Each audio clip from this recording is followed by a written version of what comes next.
안녕하세요. 저는 부산에 살고 있는 30대 후반의 여성입니다. 최근에 저에게는 많은 일이 있었습니다. 세상 사이좋게 지내왔던 남편과도 이혼하게 되었고, 오랫동안 알고 지냈던 친한 친구와도 절교를 하게 되었거든요.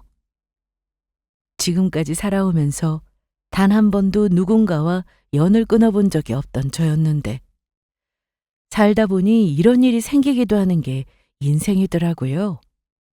덕분에 저는 이번 일을 계기로 많은 것을 깨달을 수 있었습니다. 잠시 쉬면서 제가 잘못했던 것들은 없는지 제 인생을 돌아보는 기회가 되기도 했고요. 지금부터 제가 겪었던 이 기막힌 일들의 사연을 여러분께 들려드릴게요. 학창 시절에 저는 약간 외향적인 성격의 보통 여자아이였습니다. 정말 베스트 프렌드처럼 친하게 붙어 다니는 친구 서너 정도와 가깝다고 말할 수 있는 정도의 친구들이 반에 또 몇 명쯤 있는 그런 보통의 여학생이요. 나머지 반 친구들과도 특별히 싸우는 일도 없었고 그냥 두루두루 무난하게 잘 지내는 편이었어요. 그러던 와중에 고등학교 1학년 여름방학을 마치고 저희 반에 전학을 온 친구가 한 명 있었습니다. 쌍꺼풀이 진 눈이 왕구슬처럼 큰 데다 이목구비가 뚜렷하고 무척이나 귀엽고 예쁘장하게 생긴 친구였어요. 조금 새침한 인상이기도 했고요.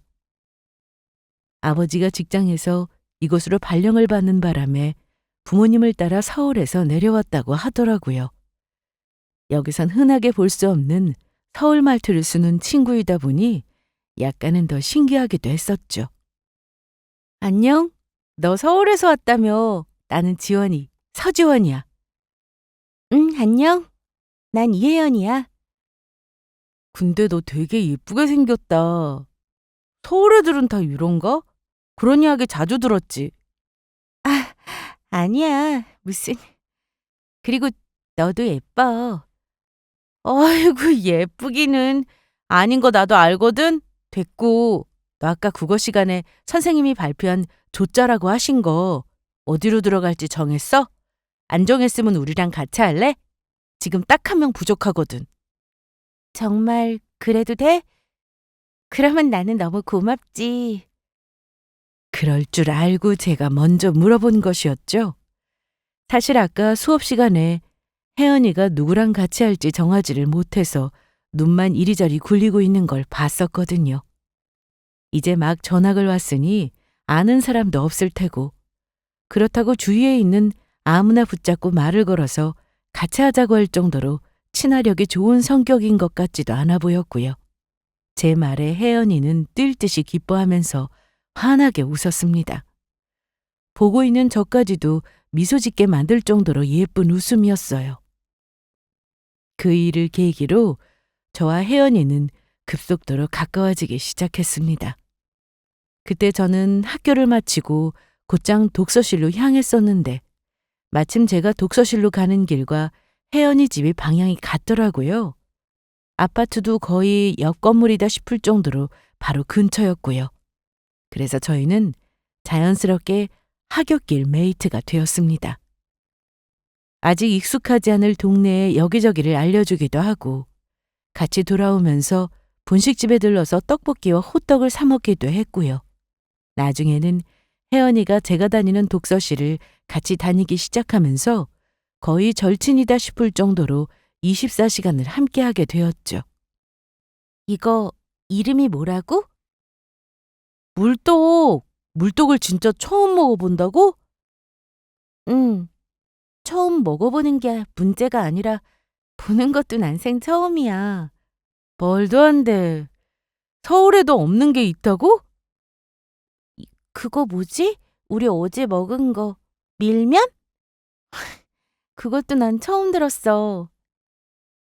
혜연이와 이야기를 할 때면 매일매일이 놀랍고 신기한 일들 천지였습니다. 그때까지 태어나서 서울을 한 번도 가보지 못했던 저는 제가 경험해보지 못한 세상을 혜연이를 통해 전해 들을 수 있었거든요. 그리고 그건 혜연이도 마찬가지였어요. 저희는 다시는 돌아오지 않을 그 시간들을 서로의 세계를 열심히 공유하고 또 함께 경험하기도 하면서 보냈습니다. 그게 가능했던 것은 저희 둘의 성격이 잘 맞았던 것도 한몫했고요. 처음에는 저는 외향적인 성격인데 비해서 혜연이는 조금 내성적인 성격이라 아예 정반대일 것 같았죠. 그런데 막상 친해지고 나니 그렇게 적극적이고 활발한 성격일 수가 없더라고요. 어떨 때는 오히려 저보다 더 밝고 활기찬 성격이다 싶을 정도로요. 그렇게 저희는 학년이 바뀌어 다른 반에 올라가면서도 매일매일 함께 붙어 지냈습니다. 하지만 영원할 것 같은 그 시간들도 언젠가는 끝나는 순간이 오더라고요. 수능을 치고 나서 혜연이는 서울로 진학을 하게 되었고 저는 계속 부산에 남아있게 되었거든요. 이제 예전처럼 자주 볼 수가 없다고 생각하니 너무 아쉬웠지만 어쩔 수가 없었죠. 자주 올게. 너무 서운해 말고. 너야말로 나 없다고 울지 마라. 거기서 잘 지내고 방학 때 되면 바로 내려와. 알았어. 어차피 나 이제는 집이 여기잖아. 그리고 학기 중에도 자주 내려올게. 너도 서울에 놀러와. 알았지? 그래, 이 언니가 서울에 한번 놀러 가준다. 딱 기다리고 있어. 저희는 그렇게 씩씩하게 인사했지만 헤어지는 순간에는 어찌나 아쉽던지 배웅을 나갔던 기차역에서 끌어안고 농담을 건네는데 서로를 바라보는 눈에 눈물이 글썽글썽하더라고요. 슬프기도 하고 그 모습이 웃기기도 하고 아무튼 저희는 그렇게 다음번의 만남을 기약하며 헤어지게 되었습니다. 그리고 한동안은 자주 오겠다는 그 약속처럼 저희는 자주 볼 수가 있었어요. 혜연이는 방학이 시작하자마자 짐을 싸들고 내려왔고 학기 중간중간에도 자주 부모님이 계신 집에 내려오고는 했었거든요. 제가 서울 구경을 하러 올라갈 때도 있었고요. 틈만 나면 서로 전화를 걸어서 끝나지 않을 수다를 떨기도 했었고요. 하지만 그것도 시간이 지날수록 차츰 뜸해지기 시작했습니다. 전화하는 빈도가 줄어드는가 싶더니 시간이 갈수록 부산으로 내려오는 횟수도 줄어들더라고요.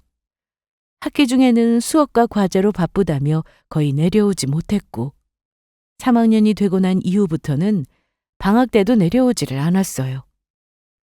서울에서 아르바이트도 해야 하고 스터디를 하고 무슨 행사에도 참가해야 하고 아무튼 거기서 할 일이 많다더라고요.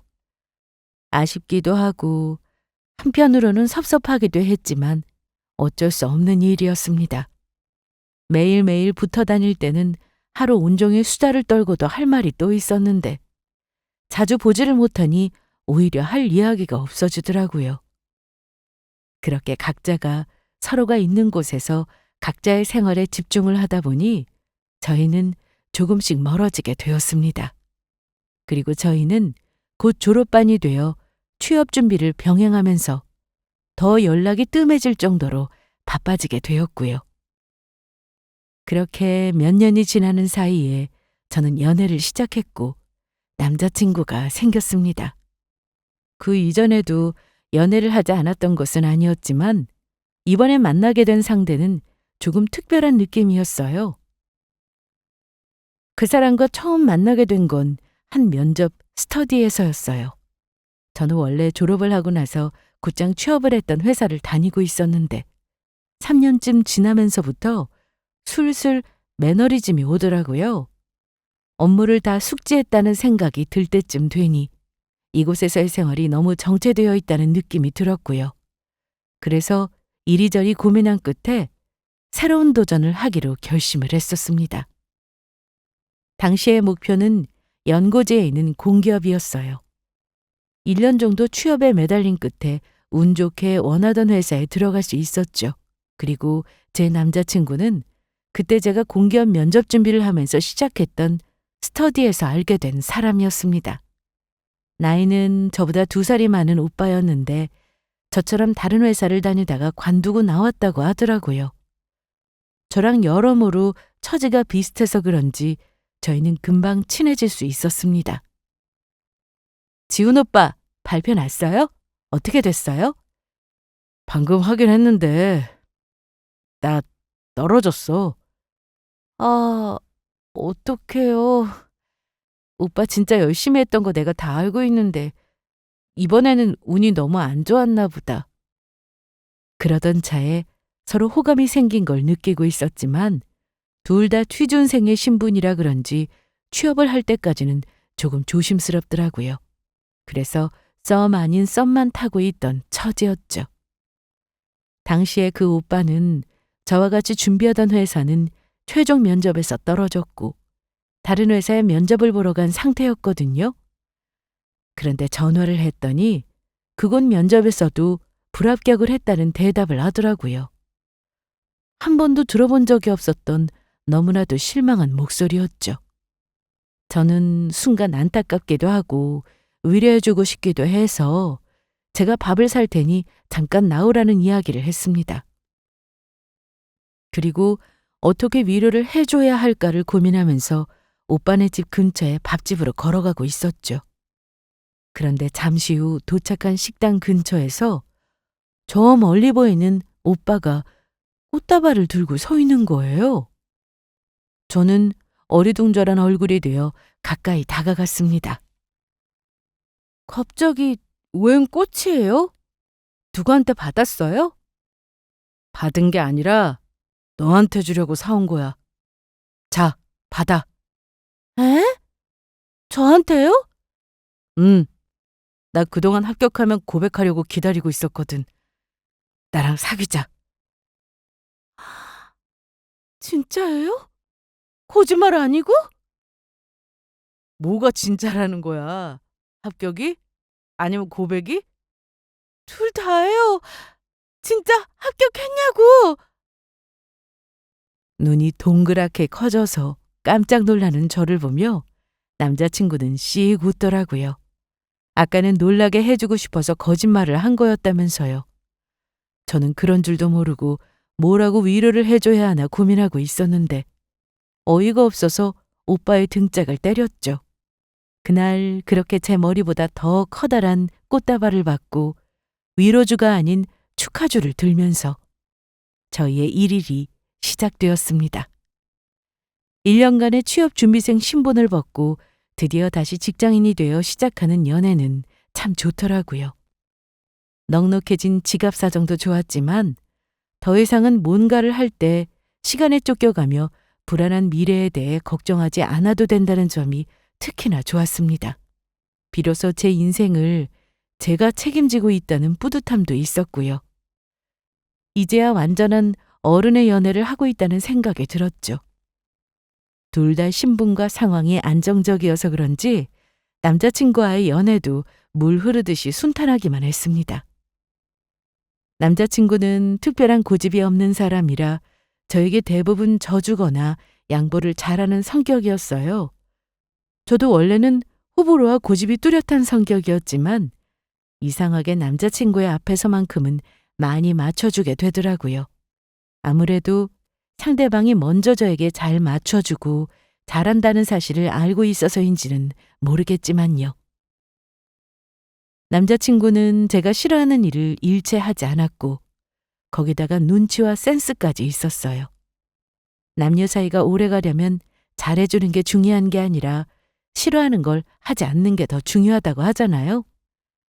그런 점에서 보자면 이 사람은 거의 100점에 가까웠습니다. 오빠, 나 이 옷 괜찮아? 치마 길이가 너무 짧아 보이나? 좀 짧아 보이기는 한데 괜찮아. 내가 뒤에서 가려줄게. 오, 어쩐 일이야? 전에는 짧은 옷 입는다고 싫어하더니?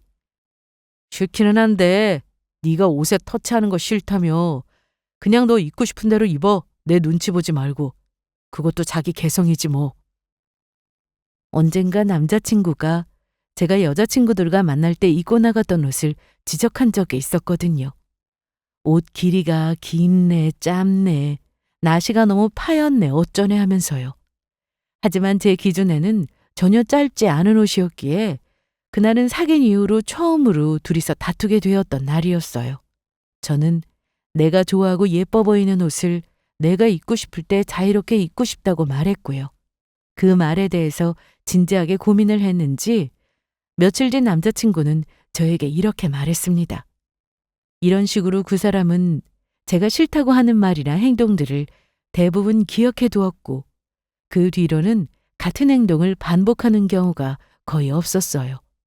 애초에 제가 원하는 것들을 대부분 다 들어주기도 했었고요. 겉보기에는 참 별것 아니고 사소한 문제인 것 같지만 이런 것들이 쌓이고 쌓이다 보면 나중에는 연인 사이의 관계를 무너뜨릴 정도로 크게 터지기도 하더라고요. 그런 점에서 남자친구는 언제나 제가 바라는 수준 이상의 배려를 해주는 사람이었습니다. 그 모습은 연애를 해오던 내내 조금도 변하지 않았고요. 저희는 그렇게 5년간의 연애를 한 뒤에 마침내 결혼을 하게 되었습니다. 결혼을 하고 나서도 저희의 관계는 크게 달라지지 않았어요. 물론 30년을 넘게 가족이랑만 함께 살다가 처음으로 가족이 아닌 타인과 함께 산다는 건 쉬운 일이 아니었죠. 5년을 연애하면서도 알지 못했던 사소한 생활 습관이나 취향 혹은 생활 패턴 같은 것들이 저희를 헷갈리게 했습니다. 가끔은 사소하다 싶은 일로도 다투게도 했고요. 하지만 초반 1년의 무수한 시행착오 끝에 서로에 대한 이해를 완전히 끝마치고 나서부터는 더 이상은 싸울 일이 없었어요.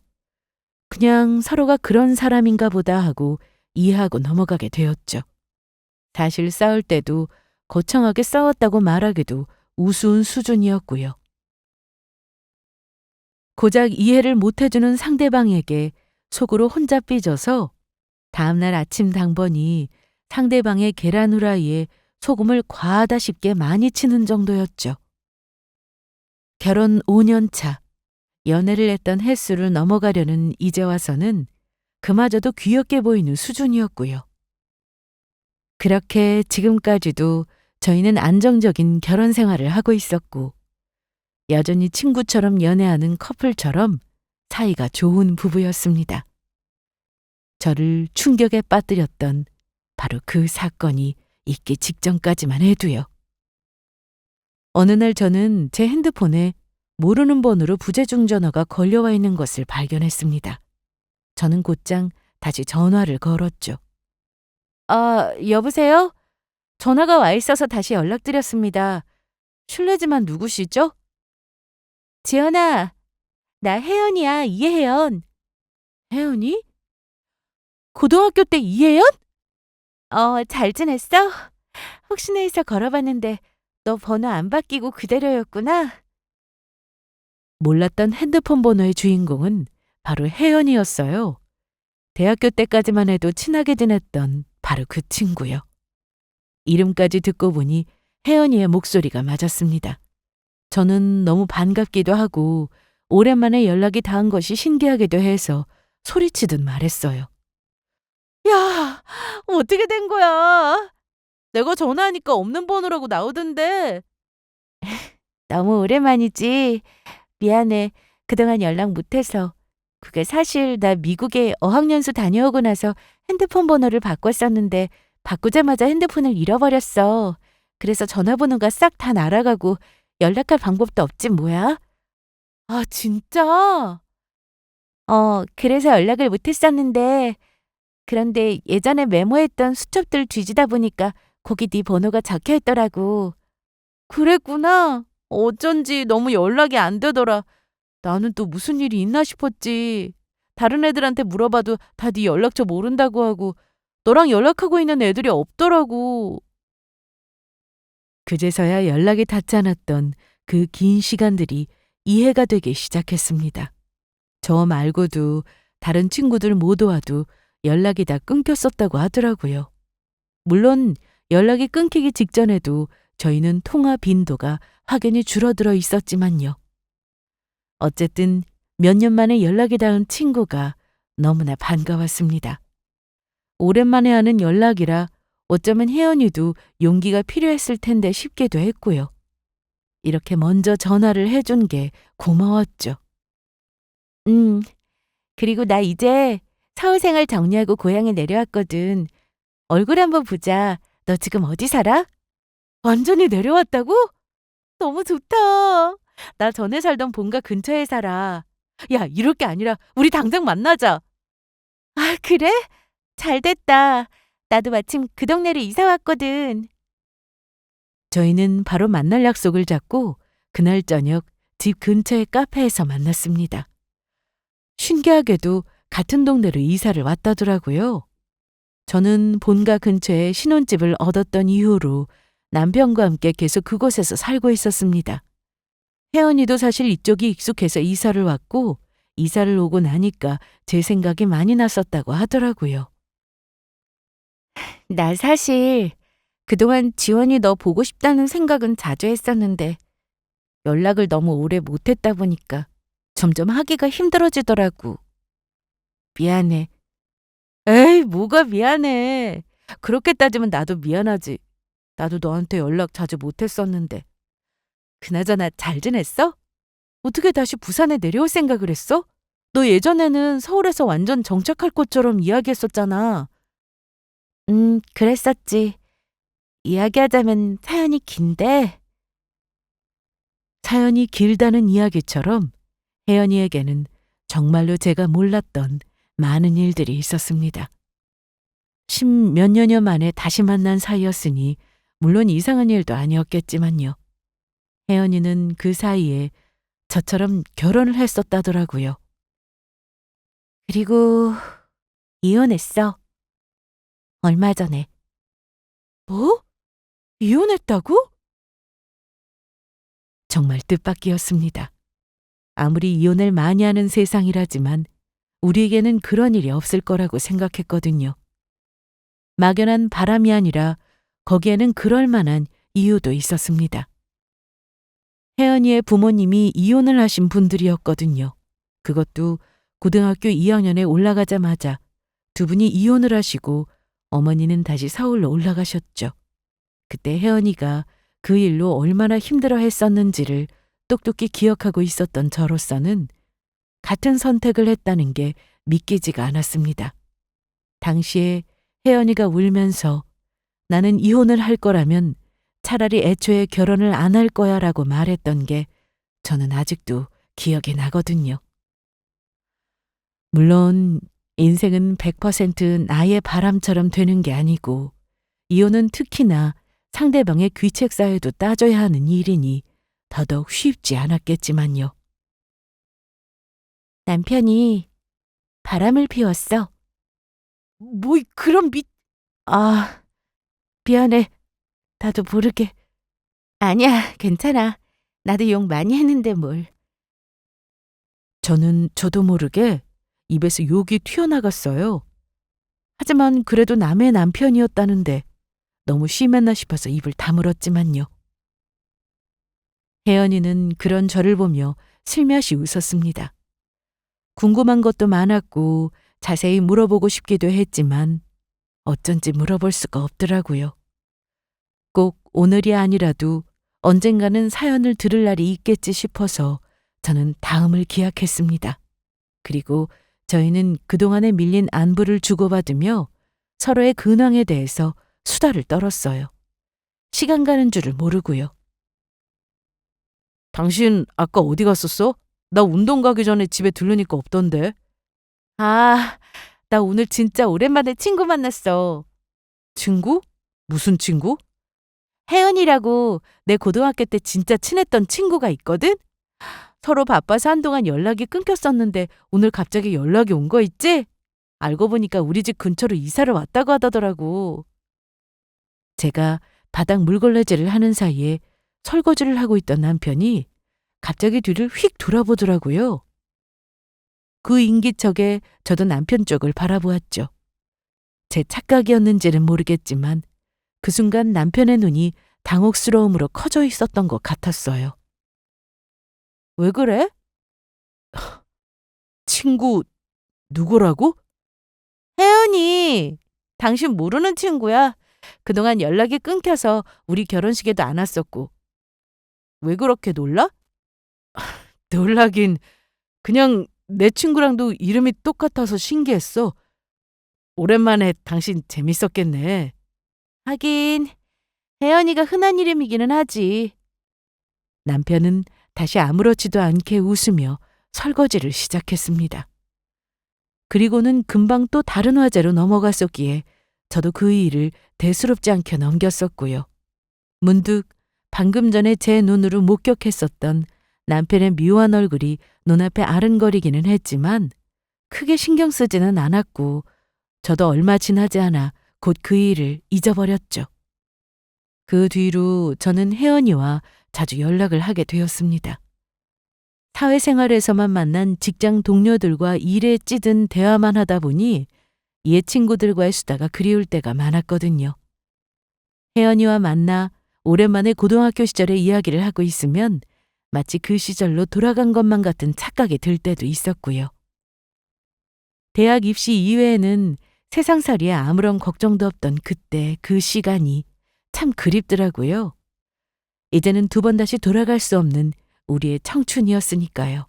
그리고 저는 혜연이를 저희 집으로 초대했습니다. 정말 가도 괜찮겠냐고 몇 번이나 조심스럽게 묻더라고요. 패기치지 않으려는 저 성격은 고등학교 때나 지금이나 참 한결같구나 싶어 웃음이 나왔습니다. 어서 와. 찾아오는데 안 힘들었어? 힘들긴 뭐가 힘들어. 바로 옆이었는데. 주차가 좀 힘들긴 하더라. 자, 이건 선물. 아니, 뭐 이런 걸 사왔어. 아무것도 사오지 말라니까. 그래도 너희 집에 처음으로 오는 건데 빈손으로 오기는 못해서. 별거 아니고 그냥 머그컵이야. 네 말 듣고 찾아봤는데 너무 예쁘길래 샀어. 혜연이가 선물로 사온 것은 일전에 언젠가 제가 가지고 싶다고 말했었던 한정판 머그컵이었습니다. 제가 좋아하는 영화와 콜라보를 해서 만든 컵이었는데 시중에서 죄다 품절이라 구하기가 쉽지가 않았었거든요. 더군다나 서울에서 열리는 팝업에서만 구할 수 있었는데 일부러 저를 주려고 서울에 있는 지인에게 부탁을 해서 택배로 받았다고 하더라고요. 너무 고맙더라고요. 예전부터 혜연이는 이렇게 사소하게 한 이야기들을 잘 기억하는 성격이었어요. 저는 한동안 감동에 젖어 있다가 얼른 커피 머신에서 커피를 내리기 시작했습니다. 내가 오늘 보답으로 기가 막힌 커피 대접할게. 기다려봐. 아, 커피 좋아하더니 집에 커피 머신까지 들였네. 기대하고 있을게. 나 이거 내릴 동안 집 구경하고 있어. 치운다고 치웠는데 너무 엉망이다. 보고 욕하지만 말아주라. 아니야. 집이 너무 예쁜데? 진짜 깔끔하게 잘 꾸며놨다. 저희 부부는 아직 아이가 없어서 그나마 집을 잘 꾸며놓을 수 있는 편이었습니다. 결혼하고 아이를 낳은 친구들 집에 가보니 깨끗한 집은 거의 환상에 가까운 이야기라는 걸 알게 됐거든요. 집에는 온통 육아용품과 곳곳에 아이 장난감이 어질러져 있었고 어떤 집은 벽지와 가구들 위로 아이가 낙서를 해둔 것도 천지였습니다. 그것도 지워지지 않는 사인펜으로요. 그러고 보니 혜연이와 아이 이야기는 한 번도 하지 않았던 게 떠올랐습니다. 참, 너 아이는 없어? 나는 아이 가지고 싶었는데 그 사람이 가지기를 원하지를 않더라고. 그 말을 하는 혜연이 얼굴이 어쩐지 외롭고 쓸쓸해 보이는 것 같아 저는 얼른 입을 다물었습니다. 부부만의 사정이 각자 있었을 텐데 너무 성급한 질문을 했나 싶더라고요. 그러는 너는? 나는 원래 아기 가질 생각이 없었어. 가지더라도 늦게 가지려고 했고 그런데 우리 남편도 별로 아기 생각이 없더라고. 저는 혜연이가 사온 머그컵에 새로 내린 커피를 담아 과일과 함께 거실로 내어갔습니다.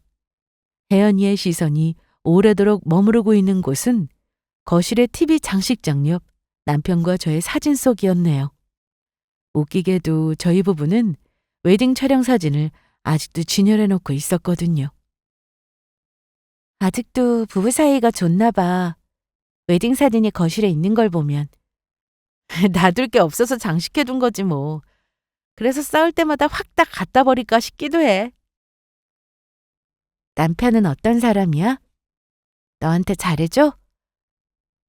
제가 가져다 준 과일을 먹는 둥 마는 둥 웨딩 사진을 뚫어져라 쳐다보던 혜연이가 그렇게 물었습니다. 남편과의 사이는 여전히 좋았지만 이혼했다는 친구 앞에서 그런 이야기를 하기가 조금 그렇더라고요. 그래서 저는 대충 그냥 넘기듯 대답했어요. 그냥 뭐 서로 잘하려고 노력하지. 연애를 오래 하기도 했고 벌써 결혼한 지도 5년이 넘었으니까 이제는 거의 절친 느낌이야. 와, 아직도 절친이야? 다들 남편이랑 원수 아닌 것만 해도 대단한 거라고 하던데 사이가 진짜 좋은 모양이다. 그날 집에 돌아간 혜연이에게서는 메시지 한 통이 왔습니다. 제가 타준 커피가 맛있었다며 자주 놀러가도 되냐고 묻더라고요. 저는 당연히 언제든지 놀러와도 된다고 대답을 했죠. 이혼하고 나서 한참 만에 돌아온 곳이니 얼마나 외롭겠어요. 아직 새로 구한 직장에서는 그렇게 친한 사람들도 없을 거고요. 문득 그 생각을 하니 참 안쓰럽더라고요. 앞으로 제가 좀 더 신경을 써서 애를 잘 챙겨야겠다 싶은 마음도 들었고요. 얼마 후 혜연이가 다시 저희 집에 놀러 왔습니다. 그런데 공교롭게도 이번에는 남편이 집에 있을 때였어요. 진작부터 그날 저희 집에 놀러 오겠다고 말을 했었는데 제가 그 전날부터 회사 일로 정신이 없는 나머지 잊어버리고 있었거든요. 누구야? 아, 내 친구. 오늘 놀러 온다고 했었는데 내가 깜빡했다. 현관벨이 울리자 남편이 의아하게 되물었고 저는 문을 열어주며 말했습니다. 갑작스럽게 세 사람이 예정에도 없던 만남을 하게 된 날이었어요. 환하게 웃으며 들어오던 혜연이가 저희 남편을 보며 깜짝 놀라더라고요. 저는 급하게 사정 설명을 했어요. 제가 잠시 잊었다고요. 아, 안녕하세요. 지원이 친구예요. 말씀 많이 들었습니다. 네, 안녕하세요. 처음 뵙겠습니다. 지원이 남편 되는 사람입니다. 진짜 내 정신 좀 봐. 너 아직 저녁 안 먹었지? 들어와, 같이 먹자. 아니야, 나 다음에 다시 올게. 제 말에 혜연이는 얼른 급하게 고개를 저었습니다. 금방이라도 다시 몸을 돌려서 나가려는 걸 제가 억지로 팔을 잡아 끌었죠. 돌아보니 남편도 적잖이 당황한 얼굴이었습니다. 겨우 인사말 한마디를 건네고는 표정이 잔뜩 굳어있더라고요. 아마 남편이 저런 반응을 보이고 있으니 혜연이도 당황해서 돌아가겠다는 말을 했겠죠. 저는 남편에게 눈치를 주면서 혜연이를 테이블에 억지로 앉혔습니다. 식사하시고 계셨는데 제가 너무 실례하는 거 아닌가 모르겠네요. 아닙니다. 저는 이제 막 나가려던 참이었습니다. 어? 당신 어디 가게? 둘이서 편하게 이야기 나누라고. 나는 운동 좀 하고 올게. 남편은 밥을 먹는 둥 마는 둥 하더니 수저를 내려놓고 금세 자리에서 일어났습니다. 그리고는 제가 붙들기도 전에 외투를 걸쳐 입고 집을 나가버리더라고요. 아, 우리 남편이 좀 낯을 많이 가려서 그래. 네가 이해해. 내가 갑자기 와서 당황하셨나 보다. 그럴 수도 있지. 혜연이는 이해한다면서 남편이 나간 문 쪽을 돌아보더라고요. 결국 그렇게 나간 남편은 혜연이가 집에 돌아갔다는 제 연락을 받고서야 한참 만에 집으로 돌아왔습니다. 같이 앉아서 얘기 좀 하지 왜 나가버렸냐는 제 타박에도 남편은 말이 없었습니다. 그러더니 잠시 후에 잔뜩 굳은 얼굴로 입을 열더라고요. 그 친구랑 많이 친해? 고등학교 때 절친이었다니까? 나는 저 친구 마음에 안 들어. 저 친구랑 연락하지 마. 갑자기 무슨 소리야 그게? 그냥 그래. 보니까 눈빛이 좀 쎄해. 내가 이런 촉이 좀 좋잖아. 멀리하고 지냈으면 좋겠어. 당연히 저는 남편의 말에 당황하다 못해 황당하기까지 했습니다. 갑작스럽게 친구랑 연을 끊고 지내라는 소리를 하면서 이유를 물으니 그저 눈빛이 쎄하다느니 촉이 그렇다느니 말도 안 되는 핑계를 대더라고요. 자기가 무슨 무당도 아니고 갑자기 무슨 촉타령인지. 같이 TV를 보면서 장난으로 사고를 친 연예인도 눈빛 타령을 한 적은 있었지만 일반인들을 상대로 그것도 제 친구에게 저런 말을 한 적은 처음이었습니다. 의아하다 못해 이상하기까지 할 지경이었어요. 그 뒤로도 남편의 수상쩍은 행동은 계속되었습니다. 연락하지 말라고 할 때는 언제고 친구에 대해서 은근슬쩍 자꾸 물어보더라고요. 그 친구 이혼했냐, 어디에 사냐, 다른 이야기한 건 없냐 등등. 도대체 뭐가 궁금한 거냐고 제가 물으면 그때는 또 아니라고 얼버무리면서요. 그 뒤로 우연히 동네 마트에서 셋이 마주친 적도 있었지만 남편의 반응은 여전했습니다. 당장 헤어져라. 그 친구랑 연락하지 말라고 하지 않았냐. 난리였죠. 도대체 왜 저러는지 이해할 수가 없었지만 그냥 그런 사람도 있을 수가 있나 보다 생각하려고 했습니다. 저도 이유 없이 싫은 남편의 친구가 있기는 했으니까요. 하지만 아무리 생각해도 찝찝한 구석은 여전했죠. 이 이유 모를 불안감이 언젠가는 문제가 생길 것 같다는 좋지 않은 예감도 들었고요. 그리고 그 예감이 현실이 된 것은 그리 오래 걸리지 않았습니다. 그러던 어느 날이었어요. 그날은 마침 분리수거를 하는 날이라 저는 퇴근하자마자 옷도 갈아입지 않고 재활용 박스들을 챙겨 아파트 1층으로 내려갔죠. 저희 아파트는 후문 쪽으로 가는 길에 지하 주차장으로 연결되는 주차장 입구와 분리수거장이 함께 있는 구조였습니다. 그런데 바람이 많이 불고 있어서인지 위에 쌓아두었던 작은 박스 하나가 주차장 입구 방향으로 굴러가더라고요. 저는 박스 더미를 내려놓고 황급히 그걸 주우러 주차장 쪽으로 향했습니다. 그런데 그곳에서 익숙한 목소리를 들을 수 있었습니다. 반가운 목소리와 뒷모습은 바로 저희 남편이었어요. 너 제정신이야? 여기가 어디라고 와? 여보. 남편을 부르며 다가가려던 저는 순간 걸음을 멈추었습니다. 남편이 핸드폰 너머에 누군가와 다투고 있더라고요. 저는 난생 처음 들어보는 나리선 말투였어요. 남편은 잔뜩 흥분한 목소리로 쏘아붙여댔습니다. 당연히 나도 보고 싶지. 보고 싶은데 그렇다고 여기를 찾아오면 어떡해? 그것도 지원이가 뻔히 있는 집에 있는데. 제 이름까지 들려오더라고요. 거기까지 들은 순간 저는 가슴이 쿵쾅거리기 시작했습니다. 뭔가 제가 들어선 안 될 이야기가 흘러나올 것만 같았거든요. 그리고 제 예상은 들어맞았습니다. 너 대체 지원이랑 친구라는 얘기는 왜 안 했어? 몰랐다고? 혜연아, 나더러 지금 그 말을 믿으라는 거야? 너 혹시 일부러 이 동네로 이사 온 거 아니야? 남편의 입에서 나온 사람은 제 귀를 의심하게 만드는 이름이었어요. 저는 그제서야 모든 진실의 전말을 알게 되었습니다. 그날 혜연이 얼굴을 봤을 때 왜 그렇게까지 놀랐었는지, 그리고 왜 친구와 연락을 끊으라며 그 난리를 쳤었는지를요. 저는 입을 틀어막고 그 자리를 빠져나왔습니다. 그리고 불을 끄고 그대로 침대에 누웠어요. 나중에 집으로 올라온 남편이 벌써 자는 거냐고 물었지만 그저 몸이 좋지 않다는 말로 넘어갔어요. 도저히 지금은 저 얼굴을 마주보고 대화를 나눌 자신이 없더라고요. 그랬다가는 바로 뺨이라도 내리칠 것만 같았거든요. 남편은 제가 잠든 줄 알고는 다시 집을 빠져나갔습니다. 운동을 하러 나가는 척 하더니 차를 끌고 나갔더라고요. 운동하러 가는 곳은 도보 2분 거리의 헬스장이라 차를 가지고 갈 필요가 없었거든요. 이튿날 저는 바로 이혼 변호사를 찾아갔어요. 그리고 변호사가 연결해준 흥신소에 의뢰를 맡겼습니다. 채 일주일이 지나지 않아 저는 제가 까맣게 모르고 있었던 모든 추잡한 뒷이야기를 전해들을 수 있었습니다. 남편은 내 친구 혜연이와 바람을 피우고 있었습니다. 그것도 대략 2년 전쯤부터요.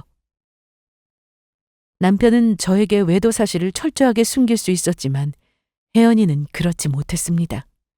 본인이 남편에게 내 남편과 바람을 피운 사실을 들켜버리고 말았거든요. 남편이 바람을 피워서 이혼을 했다더니 그게 다 본인의 이야기였던 겁니다. 둘은 소송 없이 합의 이혼으로 정리를 했다고 하더라고요.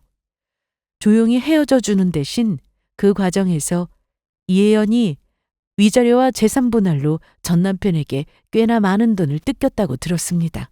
그런데 정작 내 남편은 저와 이혼까지 할 생각은 없었다고 하더라고요. 그리고 이혜연 씨는 의뢰한 분이 남편 이지훈 씨 아내라는 사실을 진작부터 알고 있었고요. 알고 있었다고요? 네. 이혜연 씨는 이혼 후 이지훈 씨와 합치고 싶어 했지만 이지훈 씨는 이혼할 생각이 없고 오히려 이혜연 씨를 정리하려고 했습니다. 언제부터인지는 정확히는 알 수 없지만 외도 기간 초반에 이미 제가 아내인 것을 알게 되었다고 하더라고요.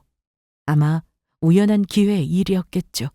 그리고 제 남편 놈이 저와의 이혼에 응하지 않자 일부러 이곳으로 이사를 온 것이었습니다. 남편 놈도 본인처럼 저와 이혼하게 만들려고요. 들으면 들을수록 기가 막혀서 할 말을 잃게 만들더라고요.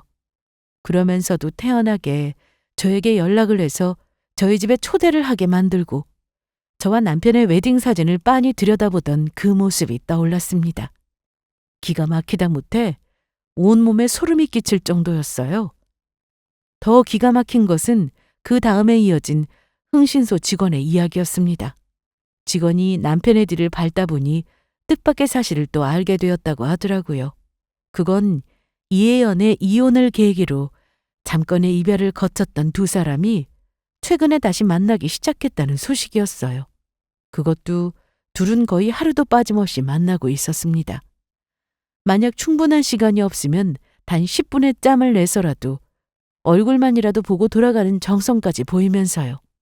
저는 남편놈의 차 안에서 두 사람이 다정하게 찍힌 모습과 식당, 카페, 공원, 온갖 곳에서 찍힌 사진들을 보며 손을 벌벌 떨었습니다. 이 잠깐의 만남을 지속하기 위해 하루에도 수십 번씩 저에게 거짓말을 해댔었죠.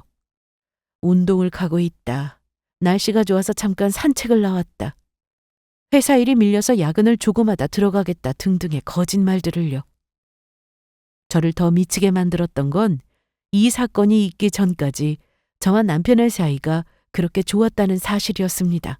아니, 사이가 좋았다는 건 저 혼자만의 착각이었겠지만요. 저는 멍청하기 짝이 없게도 남편과 친구의 말을 다 믿고 있었던 겁니다. 지연아, 여보 그거 아니야. 다 오해야. 오해? 오해 같은 소리하고 있네. 이혜연도 이 자리에 불러줘? 셋이서 이야기 좀 해볼까? 제발 내 설명도 한 번만 들어줘. 나는 진짜 몰랐었어. 이게 다 걔가 이혜연이 꾸민 짓이야. 다 속은 거라고. 저는 그 이후로도 한동안의 시간을 두고 모든 불륜의 증거를 다 수집하고 또 정리했습니다. 제 사건을 맡은 변호사님이 아주 확실하고 체계적으로 알려주시더라고요. 남편 놈은 이혼 소장을 받고 난 뒤에 사실이 아니라면 난리를 쳤습니다. 하지만 제가 증거 사진을 들이밀자 이전의 태도를 싹 바꾸고는 잘못했다며 손이 발휘되도록 빌기 시작하더라고요. 그냥 처참하다 싶은 생각만 들었습니다. 10년을 넘게 만나왔던 우리의 이 결말이요. 저는 남편 놈과 이혼 소송을 진행하면서 동시에 이혜연에게는 상간녀 소송을 걸었습니다. 양심이 있다고 해야 할지 없다고 해야 할지 제정신이 나간 남편 놈처럼 불륜이 아니라는 소리는 안 하더라고요. 하지만 미안하다는 사과 한마디 한 적도 없었죠.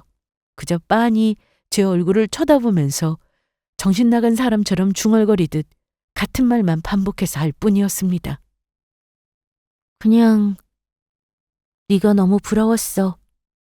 질투도 나고. 남편에게 뒤통수를 맞은 제 인생이 부러웠다니 그것도 저 쓰레기 때문에 나를 속여가면서요. 저랑은 고등학교 때부터 그 오랜 시간을 알아왔었는데 우리의 우정은 다 어디로 간 건지. 내 남편을 만나면서 나한테 미안하지도 않았느냐는 질문도 저 얼굴을 보니 이제는 아무런 의미가 없는 것 같더라고요. 저도 더는 할 말이 없었습니다. 그냥 둘 다 서로의 죗값을 치르고 저의 모든 인연도 여기서 끝내버리길 바랄 뿐이었죠. 그리고 이 말씀은 꼭 드려야겠네요. 저도 사실 이혼을 했습니다. 이혼 소송이 끝난 뒤 변호사님은 제 어깨를 두드리며 본인도 남편의 외도로 이혼을 했었다는 말을 남겼습니다. 이런 의뢰가 하루에도 얼마나 많이 들어오는지도 함께 설명을 해주시면서요. 어이가 없었죠. 세상에. 이혼 변호사 와이프를 상대로 불륜을 저지르다니.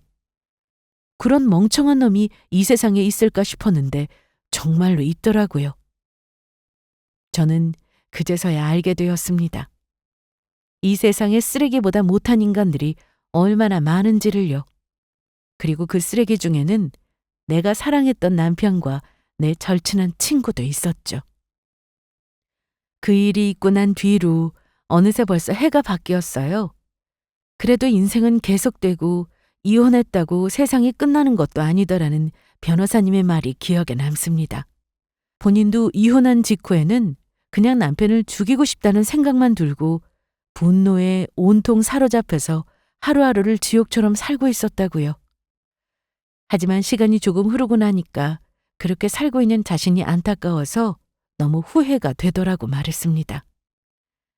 헤어진 이후에도 전 남편 놈 때문에 시간을 낭비하고 있는 자신이 그렇게 아이러니할 수가 없었다면서요. 문득 그 말이 맞다 싶었습니다. 저도 제 인생은 이혼으로 끝난 게 아니라 잠시 쉬었다가 여기서 다시 후반전을 시작하는 거라고 생각하려고요. 전반전이 망했다고 후반전까지 망칠 이유는 없으니까요. 여기까지 저의 사연을 들어주셔서 감사합니다.